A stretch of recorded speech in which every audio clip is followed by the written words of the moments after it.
রাজধানীর বসুন্ধরা আবাসিক এলাকায় শিক্ষার্থীদের একটি অংশের তোপের মুখে পড়েছেন জাতীয় নাগরিক পার্টির মুখ্য সংগঠক সার্জিস আলম। এমন দাবিতে একটি ভিডিও ক্লিপ সামাজিক যোগাযোগ মাধ্যমে ছড়িয়ে পড়ে, যা নিয়ে নিজের অবস্থান পরিষ্কার করলেন সার্জিস।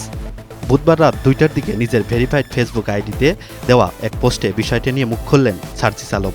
তিনি জানান, রাতে প্রাইভেট বিশ্ববিদ্যালয়ের শিক্ষার্থীদের সঙ্গে কথা বলতে রাজধানীর বসুন্ধরা আবাসিক এলাকায় যান তিনি। এ সময় কথা শেষ করে নর্থ সাউথ বিশ্ববিদ্যালয় এলাকায় দিয়ে আসার সময় শিক্ষার্থীদের একটি অংশের তোপের মুখে পড়েন। সে সময় ছাত্রদের একটি পক্ষ ঢাবি সিন্ডিকেট বিরোধী নানা স্লোগান দিতে শুরু করে।